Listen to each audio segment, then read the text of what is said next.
നമസ്കാരം. ശ്രീ ശ്രീ ശ്രീ താരാഛായ സരസ്വതി, നമസ്തേ. ഹരി ഓം. എന്തുകൊണ്ടാണ് ഈ സന്യാസ ജീവിതം തിരഞ്ഞെടുക്കാൻ കാരണം? ഞാൻ വളരെ ചെറുപ്പം മുതലേ ദേവി പൂജയും അമ്മയെ സേവിച്ച് കഴിയുമായിരുന്നു. ഈ 33 വർഷത്തെ ജീവിതത്തിൽ നമ്മൾ എന്തൊക്കെ നേടിയാലും എന്തൊക്കെ ഉണ്ടെന്ന് പറഞ്ഞാലും അവസാനം നമ്മൾ ഇതൊക്കെ ഉപേക്ഷിച്ച് പോകേണ്ടി വരും. നമ്മുടെയൊക്കെ വിശ്വാസം അനുസരിച്ച് ഈശ്വരപാദത്തിലോ ഒക്കെ ആയിരിക്കാം. അപ്പോഴും നമ്മളെല്ലാം ഉപേക്ഷിച്ച് പോയേ പറ്റൂ. എങ്കിൽ ഈ ജീവിതത്തിൽ കുറച്ചു നേരത്തെ ഈശ്വരപാദത്തിലേക്കിന് ഈശ്വര സങ്കല്പത്തിലേക്കിന് സന്യാസം സ്വീകരിച്ചു എന്ന് മാത്രമേ ഉള്ളൂ. എന്തൊക്കെ വേണമെങ്കിലും നമുക്ക് ആകാം. ഈശ്വരനിലേക്ക് അടുക്കുമ്പോൾ ഇതിൻ്റെ ആവശ്യമില്ല എന്ന് കരുതി സന്യാസം സ്വീകരിച്ചു. അങ്ങനെയാണെങ്കിൽ പോലും എങ്ങനെയാണ് ഇതിൻ്റെ ഒരു തുടക്കം, പൂർവാശ്രമത്തിലെ ഒരു തുടക്കം, ഈ ഒരു ഈശ്വര ഭക്തിയിലേക്ക് ആകർഷിക്കപ്പെട്ടതും ഈ ഒരു പാത തിരഞ്ഞെടുക്കണമെന്ന് തോന്നിയതും ദേവിയെ സേവിക്കണമെന്ന് തോന്നിയതുമൊക്കെ അതിനൊരു കാരണമുണ്ടാകും? അതിന് ദേവിയെ സേവിക്കണമെന്നും പൂജ ചെയ്യണമെന്നും ഒന്നും ഉള്ള ആഗ്രഹം എനിക്കുണ്ടായിരുന്നില്ല. പിന്നെ അച്ഛനും അമ്മയും അങ്ങനെയുള്ള ഒരു ഭക്തിയോ അല്ലെങ്കിൽ അതൊന്നും കണ്ടു വളർന്നതുമല്ല. പിന്നെ എനിക്കൊരു ഓർമ്മ വന്ന കാലം മുതൽ ഞാൻ ക്ഷേത്രത്തിൽ പോകും. ഈശ്വര നിഷേധമൊന്നും ആയിരുന്നില്ല. പിന്നെ എൻ്റെ വീട്ടിൽ അഷ്ടമംഗലം നടത്തി.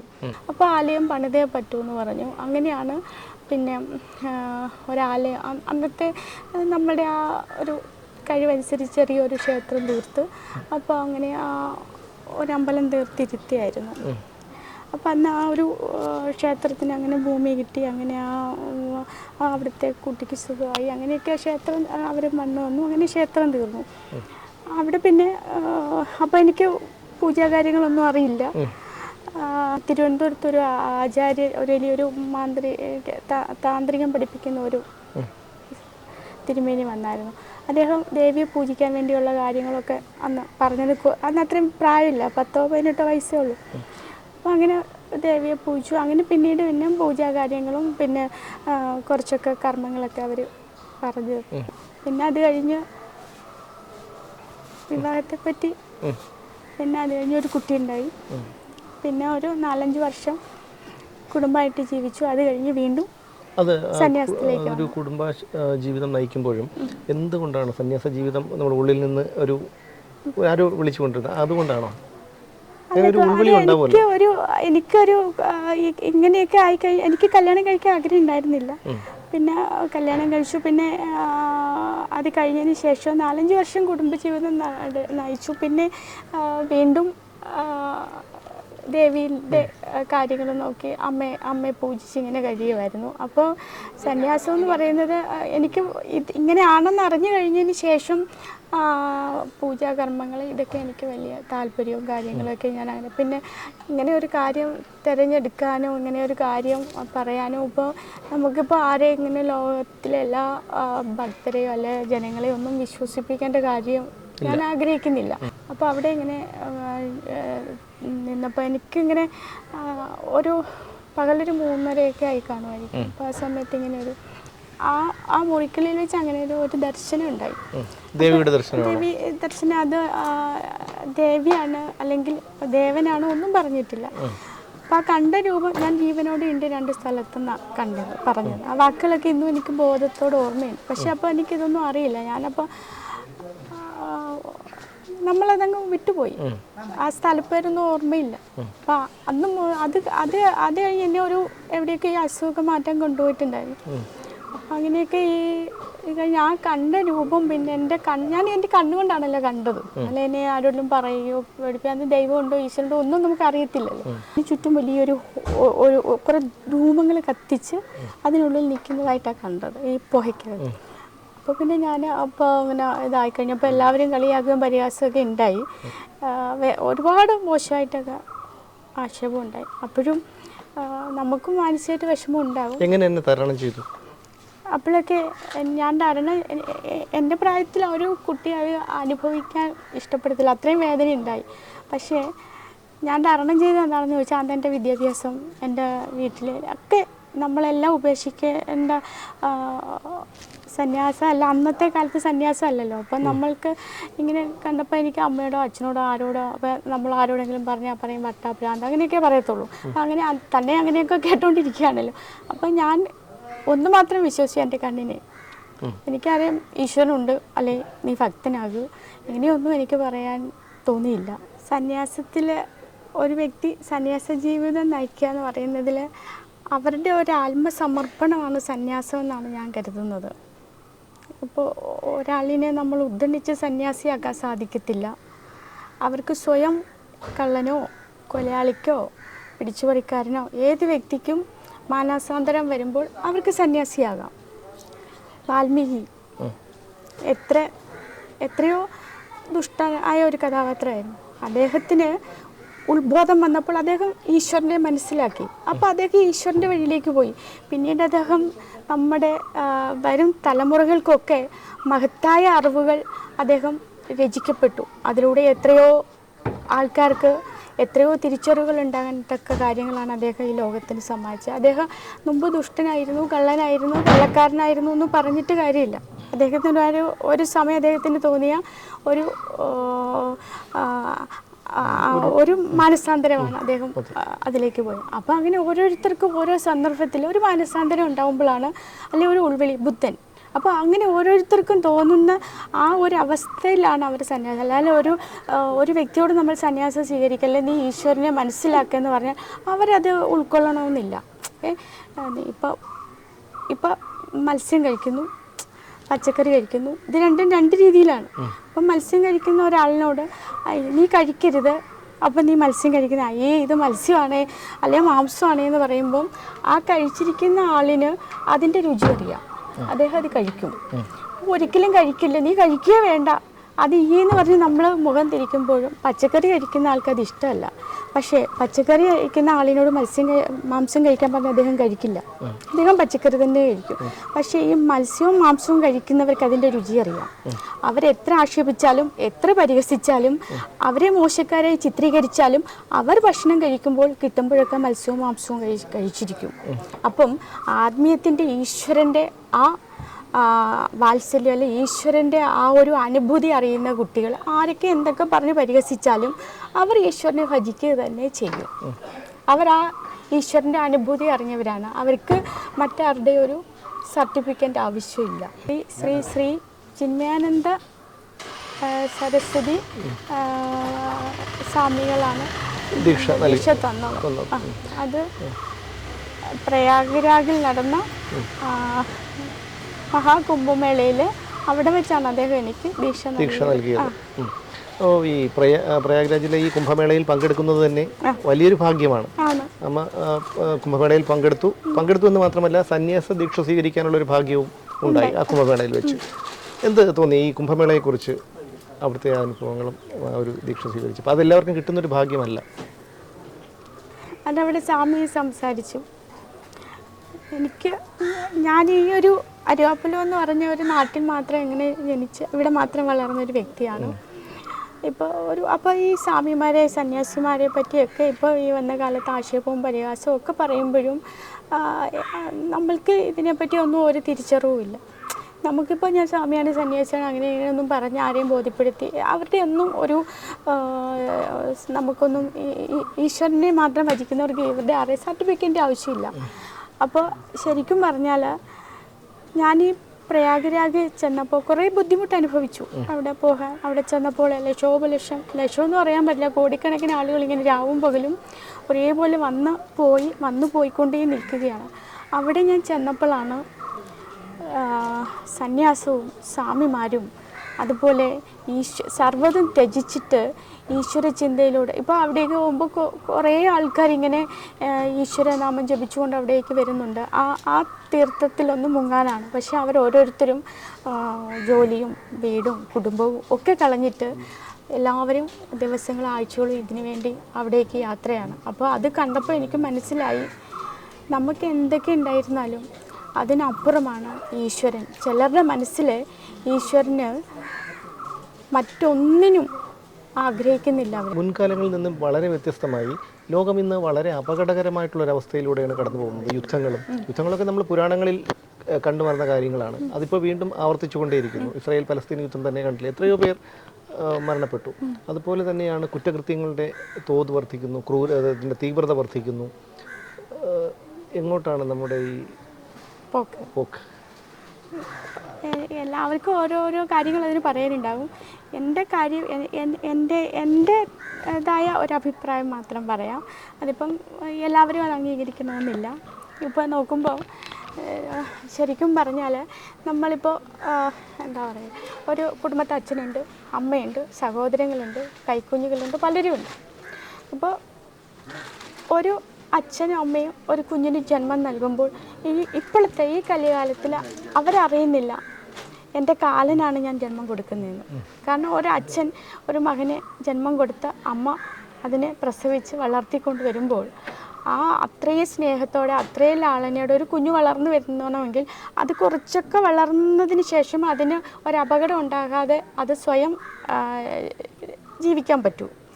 അതുവരെ ആ വീട്ടിൽ ആരെങ്കിലും അച്ഛനോ അമ്മയോ മുത്തച്ഛനോ അല്ലെങ്കിൽ സഹോദരൻ ആരെങ്കിലും എപ്പോഴും ആ കുഞ്ഞിനെ നോക്കി നോക്കി വേണം ഒരു പരിധിവരെ അതിനെ വളർത്തിക്കൊണ്ട് വരണം. അങ്ങനെയൊക്കെ വളർന്നു വന്നിട്ട് ഇന്ന് ആ കുഞ്ഞുങ്ങളാണ് അച്ഛൻ്റെ തലക്കെടുക്കുകയും അച്ഛനെ കൊല്ലുന്നു, അമ്മയെ തൊഴിച്ചു കൊല്ലുന്നു. അപ്പോൾ ആ അച്ഛനും അമ്മയും പോലും അറിയുന്നില്ല ഞാൻ എൻ്റെ കാലനെയാണ് ഞാൻ ജന്മം കൊടുത്ത് വളർത്തിക്കൊണ്ട് വരുന്നതെന്ന് അവരറിയുന്നില്ല. മറ്റൊരു കാര്യം, 6 മുതൽ ഇന്ന് പിടിച്ചെടുക്കുക, എന്ത് ക്രൂരകൃത്യം ചെയ്യുക, സ്വന്തം ജീവിതവും സ്വന്തം സുഖഭോഗങ്ങളും മാത്രമാണ് മനുഷ്യൻ ഇന്ന് ആഗ്രഹിക്കുക. മറ്റുള്ളവൻ്റെ ദുഃഖം കാണാനോ മറ്റുള്ളവൻ്റെ ഇല്ലായ്മ കാണാനോ മറ്റുള്ളവൻ്റെ ഒരു ജീവൻ വലുതാണെന്ന് കാണാനോ അവരാഗ്രഹിക്കുന്നില്ല. ഇന്ന് ഈ ഭൂമിയിലുള്ള സർവ്വചരാചരങ്ങൾക്കും ഈ ഭൂമിയിൽ ജീവിക്കാനുള്ള ഒരു അവകാശം ഈശ്വരൻ കൊടുത്തിട്ടുണ്ട് മരണം വരെ. ഇന്ന് കൊച്ചുകുട്ടികളെയോ വലിയവരെയോ നന്മതിന്മകൾ പറഞ്ഞ് കുടുംബത്തുനിന്ന് തന്നെ അടിസ്ഥാനം അവിടെ നിന്നും തന്നെ അവരെ ആ ചിട്ടയിൽ വളർത്തിക്കൊണ്ട് വന്നാൽ ഈശ്വരഭക്തി, ഈശ്വര ഭയം, അപ്പോൾ അവർക്കൊക്കെ ഒരു പ്രശ്നം നേരിടുമ്പോൾ അതിനെ എങ്ങനെ നേരിടണമെന്ന് അവർക്കൊക്കെ ആ അറിവുണ്ട്. അച്ഛനും അമ്മയും പറഞ്ഞു കൊടുത്തു. ഈ ഭാഗവതം, രാമായണം, ഇതിലെ പല ഈശ്വരന്മാർ ഓരോ അനുഭവങ്ങൾ അനുഭവിച്ചിട്ടും അവരോരോ അവസരങ്ങളിലൂടെ അതിനെ അതിജീവിച്ച് വരുന്നതൊക്കെ അവർക്ക് നല്ല അറിവും ബുദ്ധിയും പ്രാപ്തിയോടെ അവർ വളരുക. അപ്പോൾ അത് ഭക്തി കൊണ്ടല്ല. പക്ഷേ ഇന്നത്തെ കുട്ടികൾക്ക് ചെറിയൊരു പ്രശ്നം വന്നാൽ അവർക്കതിനെ തരണം ചെയ്യാനോ അല്ലെ അവർക്കൊന്നുമില്ല. അവരുടൻ തന്നെ കുറച്ച് സമയം കാത്തിരുന്ന് അവർ ഉടൻ തന്നെ ഒരു വിഷമം വരുമ്പോൾ അവർ ആത്മഹത്യ ചെയ്യുക. അപ്പോൾ ഇന്നത്തെ തലമുറയ്ക്ക് ശരിയായ ചിട്ടയും ഉപദേശവും ശരിയായ ആത്മസംയമനവും ഒന്നും ഇന്നില്ല. അവർക്ക് എന്തൊക്കെയോ നേടണം, എന്തൊക്കെയോ അവർക്ക് ഉണ്ടാക്കണം, എന്തൊക്കെയോ ആകണം, അതിലൂടെയാണ് അവർ കടന്നു പോവുക. അപ്പം നമ്മളുടെ ഈശ്വരഭയവും ഈശ്വരഭക്തിയും ഒന്നും ഇന്ന് ആർക്കും ഇല്ല. അതായത് ഒരു കുട്ടിയെ ചെറിയ പ്രായത്തിൽ തന്നെ ഈശ്വര ചിന്ത കൊടുത്ത് വളർത്തിക്കൊണ്ടുവന്നാൽ അവനൊരു നല്ല മനുഷ്യനായി ജീവിക്കാൻ കഴിയും, തെറ്റിൽ നിന്ന് അകന്ന് ജീവിക്കാൻ കഴിയും. അവന് ഒരു ഈശ്വരചിന്ത ഉണ്ടാക്കി ഭക്തി ഉണ്ടാക്കുക എന്നല്ല, അവനൊരു ഈശ്വരചിന്ത ഉണ്ടാക്കുമ്പോൾ അവനിൽ ചില കാര്യങ്ങൾക്ക് അവനൊരു തിരിച്ചറിവുണ്ടാകും. അയ്യോ, ഈശ്വരൻ ഉണ്ട്, ഈശ്വരൻ അത് കാണുന്നുണ്ട്, ഞാൻ ചെയ്താൽ അത് ഈശ്വര കോപം ഉണ്ടാകും, ഞാനത് ചെയ്യാൻ പാടില്ല.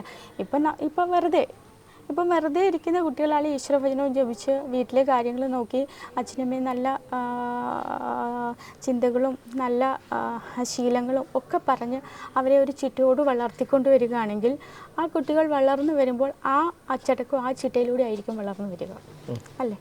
അതല്ല, അതൊന്നുമില്ലാതെ ഒരു ചിട്ടയും ശീലവും ഇല്ലാതെ വളർത്തുന്ന കുട്ടികൾ അത്തരത്തിലായിരിക്കും വളർന്നു വരിക, അല്ലേ? അപ്പോൾ അത് രണ്ടും നമ്മുടെ അടിസ്ഥാനത്തിൻ്റെ ഭാഗമാണ്. അപ്പോൾ ഇങ്ങനെ നമ്മൾ നോക്കിയാൽ തീർച്ചയായിട്ടും നല്ലൊരു കുട്ടി ഇപ്പോൾ ഏത് കുട്ടിയാലും ചില കുട്ടികളെയൊക്കെ ഞാൻ കണ്ടിട്ടുണ്ട് ക്ഷേത്രത്തിലൊക്കെ വരുമ്പോൾ ചില കുട്ടികളൊക്കെ വരുമ്പോഴേ ഇപ്പോൾ ആ കുട്ടികൾക്ക് എന്തെങ്കിലും മോശമായിട്ടോ അല്ലെങ്കിൽ എന്തെങ്കിലും ക്ഷേത്രം നല്ല പൊതുവേ എവിടെ എന്തെങ്കിലുമൊക്കെ പറയുകയാണെങ്കിൽ അത് അച്ഛനും അമ്മയൊക്കെ അതെന്തോ വലിയ ഒരു കാര്യം പറഞ്ഞു ചെയ്തതുപോലെയാണ് അവരതിനെ കരുതുക.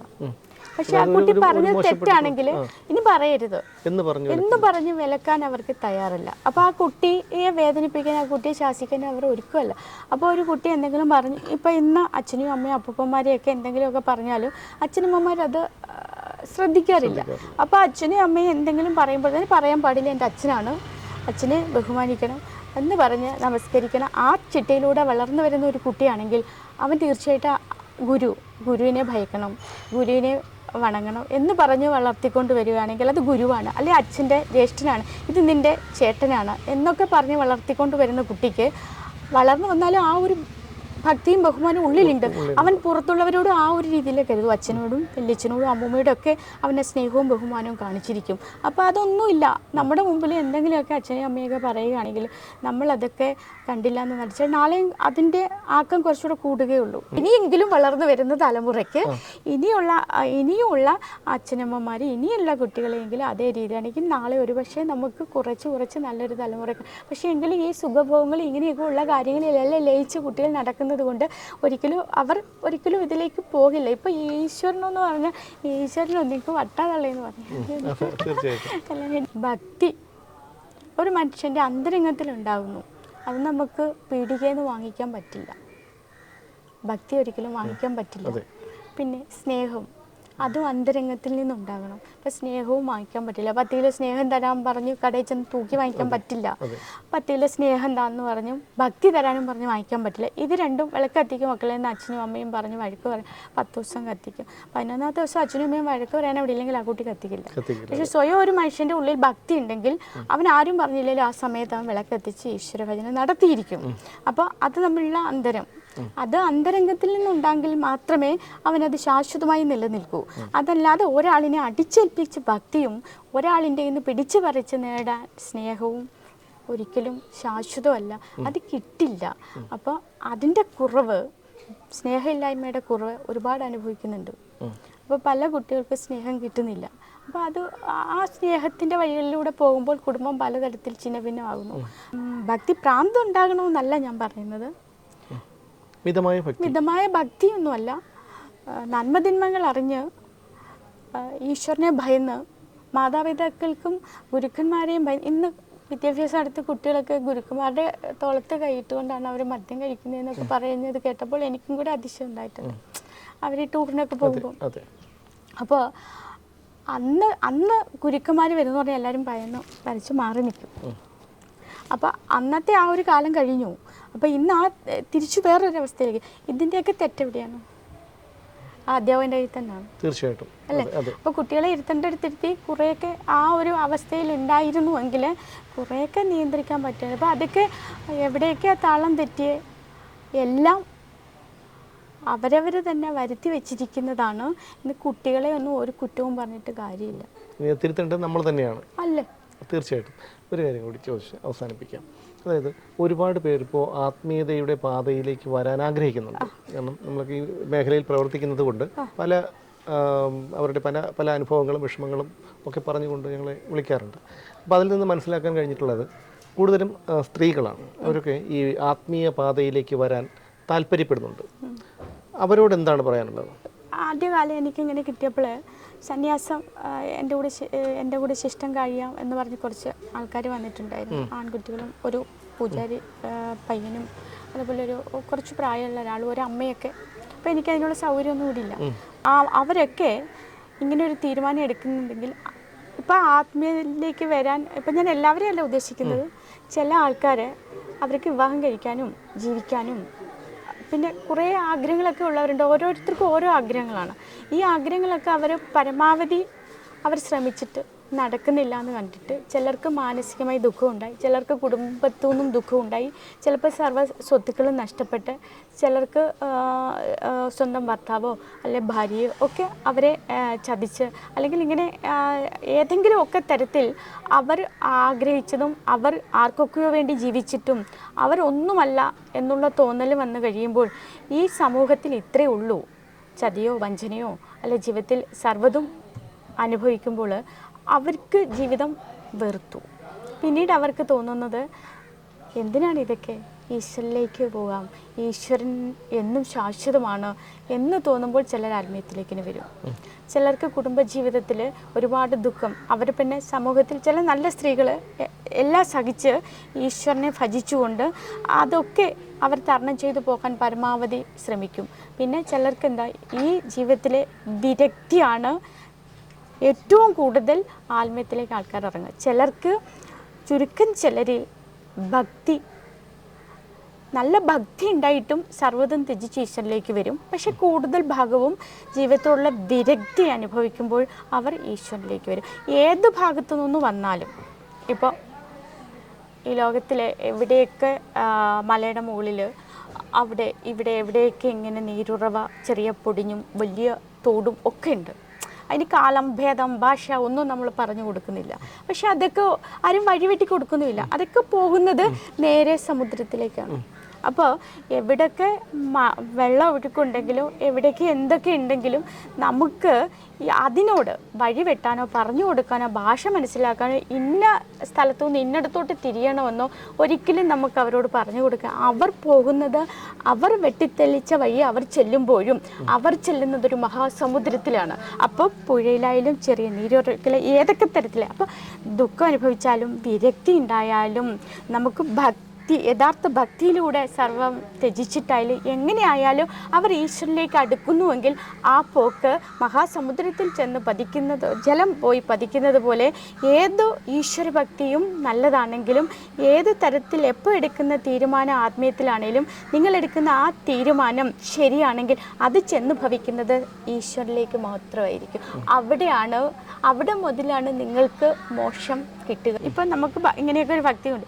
അപ്പോൾ സാഹചര്യം കിട്ടുമ്പോൾ പിന്നെയും പലത് കാണുമ്പോൾ നമുക്ക് അങ്ങോട്ട് പോകണം, ഭ്രമിക്കും. പക്ഷേ അങ്ങനെയുള്ളവർക്ക് ഭ്രമം തോന്നും. പക്ഷേ യഥാർത്ഥ ഭക്തി അവൻ്റെ അന്തരംഗത്തിൽ ഈശ്വരനെ അറിയുന്നു, ഇതൊക്കെ മിഥ്യയാണ്, ഈശ്വരനാണ് സത്യമെന്ന് അറിയുമ്പോൾ അങ്ങനെ ഉണ്ടാകുന്ന ഭക്തനെ ഒരിക്കലും ഈ കണ്ട ഒരു സാധനങ്ങൾക്കും തിരിച്ചു കൊണ്ടുവരാൻ സാധിക്കില്ല. അവൻ്റെ ഉള്ളിൽ യഥാർത്ഥ ഭക്തി ഇതൊക്കെ അവൻ ത്യജിച്ചു കഴിഞ്ഞവനാണ്. ഏതോ അവസരത്തിൽ അവന് ഭക്തിൻ്റെ ഈശ്വരനിൽ ലയിക്കുന്നു. ആ ലയനം ആ മഹാസമുദ്രത്തിൽ പോലെ ആ മഹാശക്തിയെങ്കിലാണ് ഇവരൊക്കെ ചെല്ലുക. അതാ ജലം സമുദ്രത്തിൽ ചെല്ലുന്ന പോലെ നീരുറവേന്ന് എന്നാലും വലിയ മല പൊട്ടി വന്നെന്ന് പറഞ്ഞാൽ എങ്ങനെയാലും ഭക്തിയാണ്. അത് ആ ഭക്തിയാണ് എങ്കിൽ നീരുറവയാണ്. അത് അവിടെ തന്നെ ചെല്ലും. അവൻ്റെ ഭക്തി, അവൻ ആ ഭക്തിയിലേക്ക് ഒരു അവസരം ഈശ്വരൻ കൊടുക്കുന്നതായിട്ടാണ് അവൻ കരുതണ്ടേ. അല്ലെങ്കിൽ ആ ദുഃഖം ഉണ്ടായില്ലെങ്കിൽ അവൻ ഒരിക്കലും ഈശ്വരനെ ഭജിക്കുമോ? ഇല്ല, ഒരിക്കലും ഇല്ല. അപ്പോൾ അവനൊരു കാരണം ഉണ്ടാവുന്നു. അപ്പോൾ അവൻ ഈശ്വരനെ തേടുന്നു. അവൻ ആ കാരണം ഉണ്ടായില്ല, അവന് ഉദ്ദേശിച്ച കാര്യങ്ങളൊക്കെ സാധിച്ചു പോവുകയാണ്. അപ്പോൾ അവനൊരിക്കലും ഭക്തിയില്ല, അവൻ ഈശ്വരനില്ല, അവൻ അതിൻ്റെ പുറകെ പോവുകയാണ്. അവന് 1-2 കൊട്ട ഇതുപോലെ ഇല്ലാത്തപ്പോഴാണ് അവൻ തിരിച്ച് ചിന്തിക്കുക. അപ്പോൾ ഒത്തിരി ദുഃഖം വരുമ്പോൾ അപ്പോൾ എത്ര ഭക്തിയുള്ളവനും ഭക്തിയില്ലാത്തവനെ യാത്ര ചെയ്യുകയാണെങ്കിലും ഭക്തിയുള്ളവൻ ആ വാഹനത്തിൽ ഇരുന്നുകൊണ്ട് അവൻ്റെ മനസ്സിൽ ഈശ്വരനെ ഭജിക്കും. അപ്പോൾ ഭക്തിയില്ലാത്തവൻ അവനെ കളിയാക്കും. പക്ഷേ ആ വാഹനം ഒരു കൊക്കയിലേക്ക് മറിയുകയാകുന്ന സന്ദർഭം വരിക, അതൊരു കൊക്കയിലേക്ക് മറിയുമ്പോൾ എത്ര ഈശ്വര നിഷേധിയായ ഒരു വ്യക്തിയായാലും അത് അവൻ്റെ കയ്യിൽ നിന്നും പോകുന്നു എന്ന് കാണുമ്പോൾ എൻ്റെ അമ്മയെന്ന് അവൻ അന്തരംഗത്തിൽ നിന്നും ഒരു വിളിക്കും. അപ്പോഴും അവൻ വിളിച്ചിട്ടുണ്ട് ഈ പ്രപഞ്ചത്തിലുള്ളൊരു ശക്തിയെ. ആ വിളി അവിടെ നിന്ന് കേട്ടെങ്കിൽ അവൻ വീണ്ടും രണ്ടാമത് ഏതെങ്കിലും ഒരു കിടക്കയിൽ വന്ന് കിടക്കും. ശരിയല്ലേ? അപ്പോൾ എത്ര നിഷേധിയായാലും അവിടം വരെ പറ്റൂ. അത് കഴിയുമ്പോൾ അവൻ്റെ അന്തരത്തിൽ നിന്നും അപ്പോൾ ഒരു വിളി വരും. അത് ഈശ്വര വിളിയായിരിക്കും. എന്തായാലും ഈ ഒരു പാതയിലേക്ക് വന്നു. ഇനി എന്തായാലും നമ്മുടെ നാടിനും സമൂഹത്തിനുമൊക്കെ ഒരുപാട് നന്മകൾ ചെയ്ത് ഒരുപാട് കാലം മുന്നോട്ട് പോകാൻ കഴിയട്ടെ എന്ന് ആശംസിക്കുന്നു. ഓരോ ജീവിതവും ഓരോ കഥകളാണ്, വേറിട്ട കഥകളുടെ ഒരു കൂട്ടായ്മ. വേണമെങ്കിൽ നമുക്കതിനെ ഒരു നോവലെന്ന് പേരിടാം. അതുപോലൊരു നോവലല്ലേ നിങ്ങളുടെ ജീവിതവും? എന്താ, ശരിയല്ലേ? നിങ്ങളുടെ അനുഭവങ്ങൾ, കഥകൾ എന്തുമായിക്കൊള്ളട്ടെ, അത് കേൾക്കാൻ DNA ന്യൂസിലൂടെ ഞാൻ എത്തുന്നു. കഥ പോലൊരു ജീവിതം, അതിനായി ഞാൻ നിങ്ങൾക്ക് വേണ്ടി കാത്തിരിക്കുന്നു. നമുക്ക് ഒന്നിച്ച് കാണാം, കുറേ കാര്യങ്ങൾ സംസാരിക്കാം, വേദനകൾ പങ്കിടാം. നിങ്ങളുടെ വിഷയങ്ങൾ, അനുഭവങ്ങൾ അത് ഞങ്ങളെ അറിയിക്കേണ്ട വിലാസം താഴെ കൊടുക്കുന്നു.